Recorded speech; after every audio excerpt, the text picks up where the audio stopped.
മഹാലക്ഷ്മി സീരിയലിൻ്റെ പുതിയൊരു എപ്പിസോഡിലോട്ട് എല്ലാവർക്കും സ്വാഗതം. അങ്ങനെ മഞ്ജു മാർക്കോയുടെ കൂടെ ഇറങ്ങിപ്പോയെന്ന് ദുർഗ പറയുന്നത് കേൾക്കുമ്പോഴേക്കും കണ്ണനും മഹാലക്ഷ്മിയും ആകെ ഞെട്ടിപ്പോകുന്നുണ്ട്. അങ്ങനെ അവരെ മാർക്കോനെ വിളിപ്പിക്കാമെന്ന് പറഞ്ഞുകൊണ്ട് ഓഫീസിലോട്ട് പോവുകയാണ്. അങ്ങനെ മാർക്കോനെ അവിടെ ചെന്ന് കഴിഞ്ഞ് മഹാലക്ഷ്മിയും കണ്ണനും വിളിക്കുന്നുണ്ട്. എനിക്ക് എത്രയും പെട്ടെന്ന് മാർക്കോനെ കാണണം, ഉടനെ തന്നെ ഇങ്ങോട്ട് വരണമെന്ന് പറയുന്നുണ്ട്. അപ്പോഴേക്കും മാർക്കോക്ക് ചെറിയ സംശയം തോന്നുന്നുണ്ട്. എന്താണെങ്കിലും ഇവരിത് അറിഞ്ഞിട്ടായിരിക്കും എന്നെ വിളിപ്പിക്കുന്നതെന്ന്, ഞാൻ പോയിട്ട് വരാം, നിങ്ങൾ രണ്ടുപേരും കൂടെ രജിസ്റ്റർ ഓഫീസിലോട്ട് പൊക്കോളൂ എന്ന് പറഞ്ഞുകൊണ്ട് മാർക്കോ മഹാലക്ഷ്മിയുടെയും കണ്ണൻ്റെ അടുത്തോട്ട് ചെല്ലുന്നുണ്ട്.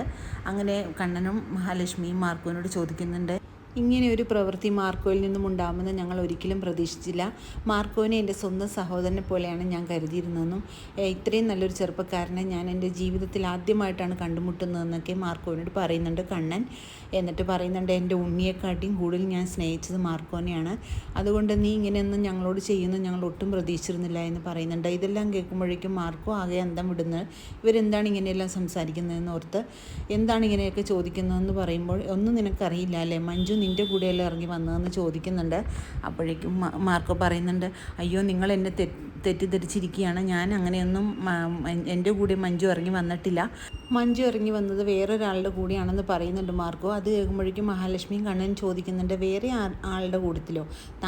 മാർക്കോ എന്താണ് ഈ പറയുന്നതെന്ന് ചോദിക്കുന്നുണ്ട്. അതെ, എൻ്റെ കൂടെയല്ല മഞ്ജു ഇറങ്ങി വന്നതെന്ന് പറയുന്നുണ്ട്. അപ്പോഴേക്കും പിന്നെ ആരുടെ കൂട്ടത്തിലാണ് മഞ്ജു ഇറങ്ങി വന്നതെന്ന് ചോദിക്കുമ്പോൾ, അയാളെ നിങ്ങൾക്ക് രണ്ടുപേർക്ക് നന്നായിട്ട് അറിയാവുന്ന ഒരാളാണെന്നും നിങ്ങൾക്ക് ഇഷ്ടമില്ലാത്ത ഒരാളാണെന്നും ഒക്കെ പറയുന്നുണ്ട്. അപ്പോഴേക്കും ഏതാരാണെന്ന് ചോദിക്കുന്നുണ്ട്. ഞാൻ പറയാം, സാഗറിൻ്റെ കൂട്ടത്തിലാണ് മഞ്ജു ഇറങ്ങി വന്നതെന്ന് പറയുന്നുണ്ട്. അത് കേൾക്കുമ്പോഴേക്കും മഹാലക്ഷ്മി കണ്ണനും ആകെ ഷോക്കായി നിൽക്കുകയാണ്. സാഗറിൻ്റെ കൂട്ടത്തിലോ?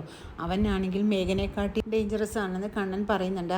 അത് കേൾക്കുമ്പോഴേക്കും മാർക്കോ പറയുന്നുണ്ട്, ഇപ്പോഴങ്ങനെയൊന്നുമില്ല, എന്നോട് എല്ലാ കാര്യങ്ങളും പറഞ്ഞിട്ടുണ്ട്, നിങ്ങളോട് ചെയ്തിട്ടുള്ള ക്രൂരതകളെല്ലാം. പക്ഷേ അതൊന്നും അങ്ങനെയൊന്നും ഇപ്പം സാഗർ ചെയ്യുന്നില്ല, സാഗർ നല്ല ഒരു മനുഷ്യനായിട്ട് ആയിരിക്കുകയാണെന്നൊക്കെ പറയുന്നുണ്ട്. അപ്പോഴേക്കും കണ്ണൻ പറയുന്നുണ്ട്, നിനക്കറിയില്ല സാഗറിനെ കുറിച്ച്, സാഗർ മേഘൻ്റെ ആളാണെന്നും മേഘം പറഞ്ഞിട്ടാണ് അവൻ അങ്ങനെയൊക്കെ ചെയ്തിരിക്കുന്നതെന്നൊക്കെ പറയുന്നുണ്ട് കണ്ണൻ. ഇപ്പോൾ അവരെവിടെയുണ്ടെന്നൊക്കെ ചോദിക്കുന്നുണ്ട്. അവർ രജിസ്റ്റർ ഓഫീസിലോട്ട് പോകാൻ പറഞ്ഞിട്ടാണ് ഞാൻ ഇങ്ങോട്ട് വന്നതെന്ന് പറയുന്നുണ്ട്. അപ്പോഴേക്കും കണ്ണൻ പറയുന്നുണ്ട്, അത് എത്രയും പെട്ടെന്ന് തടയണം, അവർ തമ്മിലുള്ള വിവാഹം ഒരിക്കലും നടക്കരുത്, നീ എത്രയും പെട്ടെന്ന് പോയി അവരുടെ വിവാഹം മുടക്കണമെന്ന് പറയുന്നുണ്ട്. എൻ്റെ സമ്മതമില്ലാതെയാണ് മഞ്ജു മേഘനെ വിവാഹം ചെയ്തത്, അതുപോലെ തന്നെയായിരിക്കും ഇപ്പോൾ സാഗറിനെ വിവാഹം ചെയ്താലും അവൾ തെറ്റിൽ നിന്നും തെറ്റിലോട്ടാണ് പോകുന്നതെന്നും അവളെ അതിൽ നിന്ന് എത്രയും പെട്ടെന്ന് തടയണമെന്നും കണ്ണൻ പറയുന്നുണ്ട്. അതുകൊണ്ട് എത്രയും പെട്ടെന്ന് നീ രജിസ്റ്റർ ഓഫീസിലോട്ട് പോകാൻ പറയുന്നുണ്ട്. അത് കേട്ട് മാർക്കോ അങ്ങോട്ടേക്ക് പോകുന്നുണ്ട്. പിന്നീട് വാമദേവനെ കാണാൻ വേണ്ടി പ്രതാപൻ ഹോസ്പിറ്റലിലോട്ട് വരുന്നുണ്ട്. അപ്പോഴേക്കും അവിടെ മേഘനാഥൻ ഉണ്ടായിരിക്കും. അപ്പോൾ മേഘനാഥനോട് കാര്യങ്ങളൊക്കെ തിരക്കുന്നുണ്ട് വാമദേവനെ കുറിച്ചുള്ള. അപ്പോൾ ഇനി അച്ഛൻ ഇങ്ങനെയെല്ലാം ഒരുപാട് നാൾ കിടക്കേണ്ടി വരുമെന്നാണ് ഡോക്ടർ പറയുന്നതെന്ന് പറയുന്നുണ്ട്. അപ്പോഴേക്കും നിനക്ക് എന്താണ് ഒരു മൂഡ് ഓഫ് ആയിട്ട് നിൽക്കുന്നതെന്ന് പ്രതാപൻ ചോദിക്കുമ്പോൾ പറയുന്നുണ്ട്, ഇപ്പോൾ മഞ്ജു എൻ്റെ അടുത്ത് നിന്ന് പോയി, അവൾ മാർക്കോയുടെ കൂടെ ഒളിച്ചോടി പോയെന്ന്, ഇനി ഒരിക്കലും അവൾ എൻ്റെ ഭാര്യയായിട്ട് തിരിച്ചു വരില്ല എന്നാണ് എനിക്ക് തോന്നുന്നത് അങ്ങളെ എന്ന് പറയുന്നുണ്ട്. അപ്പോഴേക്കും മേഘനാഥനോടായിട്ട് പ്രതാപം പറയുന്നുണ്ട്, അതൊരിക്കലും സമ്മതിച്ചു കൊടുക്കരുത്, നിൻ്റെ ഭാര്യയായിട്ട് തന്നെ അവൾ നിൻ്റെ വീട്ടിലുണ്ടായിരിക്കണം, എന്നാൽ മാത്രമേ നമ്മൾ ഉദ്ദേശിച്ച കാര്യങ്ങളെല്ലാം നടക്കുകയുള്ളൂ. ഒരിക്കലും കണ്ണനും മഹാലക്ഷ്മിക്കും ഒരു കുഞ്ഞുങ്ങളുണ്ടാവില്ല, ആ സ്വത്തുക്കളെല്ലാം നിനക്കും ഉണ്ണിക്കും കിട്ടേണ്ടതാണ്, അതുകൊണ്ട് നീ എത്രയും പെട്ടെന്ന് അവളെ തേടി കണ്ടുപിടിക്കണമെന്ന് പറയുന്നുണ്ട് പ്രതാപൻ. മാർക്കോയുടെ അടുത്ത് നിന്ന് എങ്ങനെയാണ് ഞാൻ അവളെ കണ്ടെത്തുക, അവൾ ഒരിക്കലും മാർക്കോനെ വിട്ടു വരില്ല എന്നെല്ലാം പറയുന്നുണ്ട്. സാഗർ മഞ്ജുവിനോടായിട്ട് പറയുന്നുണ്ട്, ഇപ്പോൾ കണ്ണനും മഹാലക്ഷ്മിയും എല്ലാം നമ്മളുടെ വിവരം അറിഞ്ഞിട്ടുണ്ടായിരിക്കും, അവരൊരിക്കലും ഈ വിവാഹത്തിന് സമ്മതിക്കില്ല എന്ന് പറയുന്നുണ്ട്.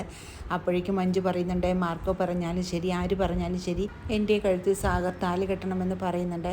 അപ്പോഴേക്കും മഞ്ജു ചോദിക്കുന്നുണ്ട് സാഗറിനോട്, എന്നെ കല്യാണം കഴിക്കാൻ സാഗറിന് പേടിയാണോ എന്ന് ചോദിക്കുന്നുണ്ട്. അപ്പോഴേക്കും സാഗർ പറയുന്നുണ്ട്, എനിക്കൊരിക്കലും അങ്ങനെ തോന്നില്ല, ഞാൻ മഞ്ജുവിനെ വിവാഹം ചെയ്യുക തന്നെ ചെയ്യും, മഞ്ജുവിനെ പോലുള്ളൊരു പെൺകുട്ടിയെ എനിക്ക് ഒരിക്കലും കിട്ടില്ല എന്ന് സാഗർ പറയുന്നുണ്ട്. രജിസ്റ്റർ ഓഫീസിലെത്തുന്ന മാർക്കോ ഇവരുടെ വിവാഹത്തെ തടയുന്നുണ്ട്. പുതിയൊരു എപ്പിസോഡിനായിട്ട് കാത്തിരിക്കും.